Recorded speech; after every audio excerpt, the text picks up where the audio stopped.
ओम नमो भगवते वासुदेवाय. तर आपण श्रीमद भागवत महापुराण पाहत आहोत आणि त्यातील हा आपला 4था स्कंद चालू आहे. 4थ्या स्कंदातील अध्याय 5वा. 5व्या अध्यायामध्ये आपण वीरभद्राकडून दक्षाच्या यज्ञाचा विध्वंसक आणि दक्षवध पाहणार आहोत.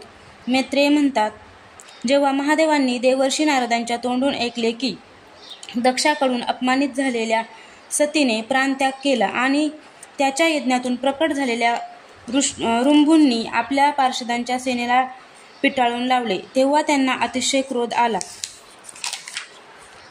त्यांनी उग्र रूप धारण करून क्रोधाने दात ओठ चावीत वीज आणि अग्नीच्या लोळाप्रमाणे चमकणारी आपली एक जटा उपटली आणि एकदम उभे राहून मोठ्याने हसण्याचा गडगडाट करीत ती पृथ्वीवर आपटली. त्यातून एक मोठा विक्राळ पुरुष उत्पन्न झाला आणि त्याचे शरीर एवढे विशाल होते की तो स्वर्गाला स्पर्श करीत होता. त्याला 1000 हात होते. त्याचा मेघासारखा श्यामवर्ण होता. त्याला सूर्यासारखे तेजस्वी 3 डोळे होते. विक्राळ दाढा होत्या आणि अग्नीच्या ज्वालांप्रमाणे लाल लाल जठा होत्या. त्याच्या गळ्यात प्रेताच्या मुंडक्यांच्या माळा होत्या आणि हातामध्ये निरनिराळी शस्त्रास्त्रे होती. जेव्हा त्याने हात जोडून विचारले की भगवान, मी काय करू, तेव्हा भगवान भूतनाथ म्हणाले, वीर रुद्रा, तू माझा अंश आहेस, म्हणून माझ्या पार्षदांचा सेनापती होऊन तू दक्ष व त्याच्या यज्ञाचा विध्वंस करून टाक. जेव्हा देवादिदेव भगवान शंकरांनी क्रोध संतप्त होऊन अशी आज्ञा केली, तेव्हा वीरभद्राने त्यांना प्रदक्षिणा घातली आणि जाण्यासाठी तो तयार झाला. त्यावेळी त्याला असे वाटत होते की माझ्या वेगाशी बरोबरी करणारा या जगात कोणीच नाही आणि मी मोठमोठ्या वीरांचेही बळ सहन करू शकतो. तो भयंकर गर्जना करीत संसार संहारक मृत्यूचाही संहार करण्यास समर्थ असा त्रिशूल हातात घेऊन दक्षाच्या यज्ञ मंडपाकडे धावला. त्यावेळी त्याच्या पायातील वाळ्यांचाही प्रचंड आवाज होत होता. रुद्राचे आणखीही पुष्कळशी गण गर्जना करीत त्याच्या पाठोपाठ धावले. इकडे यज्ञशाळेत बसलेले ऋत्विज, यजमान, सदस्य तसेच अन्य ब्राह्मण आणि ब्राह्मण स्त्रिया यांनी जेव्हा उत्तर दिशेकडून उडणारी धूळ पाहिली, तेव्हा ते विचार करू लागले की अरे, हा अंधार कसा, ही धूळ कोठून आली. यावेळी तर वावळट आलेली नाही किंवा डाकूही आलेले नाहीत, कारण अपराध्यांना कठोर शासन करणारा राजा प्राचीन बरही अद्याप जिवंत आहे. अजून गायी रानातून परतण्याचीही वेळ झालेली नाही. मग ही धूळ कोठून आली. यावेळी जगाचा प्रलय तर होणार नाही ना. तेव्हा दक्षपती, प्रसूती आणि इतर स्त्रिया व्याकुळ होऊन म्हणाल्या की प्रजापती दक्षाने आपल्या सर्व कन्याच्या देखत बिचाऱ्या निरापराध सतीचा तिरस्कार केला होता. त्याच पापाचे हे फळ आहे, किंवा हा संहार मूर्ती भगवान रुद्राच्या अनादराचाही परिणाम असावा.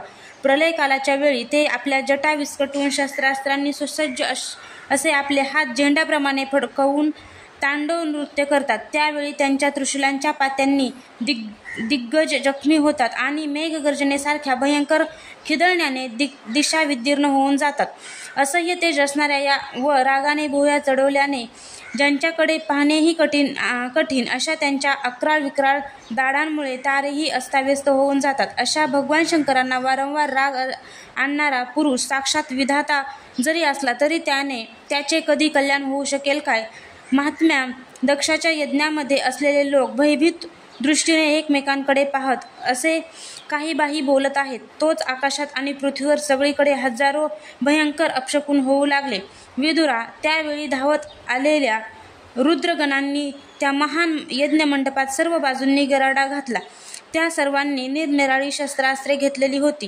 त्यांच्यामध्ये कोणी बुटके, कोणी भुऱ्या रंगाचे, कोणी पिवळे, काही जण मगरीसारखे पोट आणि तोंड असलेले होते. त्यापैकी काहींनी यज्ञशाळेच्या पूर्व आणि पश्चिमेकडील खांबांच्या मध्ये आडवे ठेवलेले बांबू तोडून टाकले. कोणी पत्नीशाळा नष्ट केली, कोणी सभामंडप तर कोणी अग्निधृशाळा तोडून टाकली, तर काही जणांनी यज्ञमानगृह आणि पाकशाळा उद्ध्वस्त करून टाकली. काहींनी यज्ञाची भांडी फोडली, काहींनी अग्नी विझवले, काहींनी यज्ञकुंडात लघवी केली, तर काहींनी यज्ञवेदीच्या सीमांना बांधलेल्या दोऱ्या तोडून टाकल्या. काही जण मुनींना त्रास देऊ लागले, काही जण स्त्रियांना धमकावू लागले आणि काहींनी आपल्या जवळून पळून जाणाऱ्या देवतांना पकडले. मणिमानाने भृगु ऋषींना बांधले. वीरभद्राने प्रजापती दक्षाला कैद केले. चंडीशाने पुरुषाला आणि नंदीश्वराने भग देवताला पकडले. भगवान शंकराच्या पार्षदाचे हे भयंकर प्रताप पाहून तसेच दगडांच्या मारांनी अतिशय घाईकुतीला येऊन तेथील ऋद्विज सदस्य आणि देव इत्यादी सर्वजण इतस्त पळून गेले. भृंगू मुनी हातात स्त्रुवा पळी घेऊन हवन करीत होते. वीरभद्राने त्यांच्या दाढी मिशा उपटल्या, कारण त्यांनी प्रजापतींच्या सभेमध्ये मिशावर पीळ देत महादेवांचा उपहास केला होता. त्यांनी क्रोधाविष्ट होऊन भगदेवाला पृथ्वीवर आपटले आणि त्याचे डोळे काढले, कारण जेव्हा दक्ष देव सभेमध्ये श्री महादेवांची निंदा करत होता त्यावेळी यानेच दक्षाला डोळ्यांनी खून करून प्रोत्साहन दिले होते. यानंतर जसे अनिरुद्धाच्या विवाहाच्या प्रसंगी बलरामाने कलिंग राजाचे दात उपटले होते, तसेच त्यांनी पुरुषाचे दात तोडले, कारण जेव्हा दक्षाने महादेवांना शिव्या दिल्या त्यावेळी हाच दात काढून हसत होता.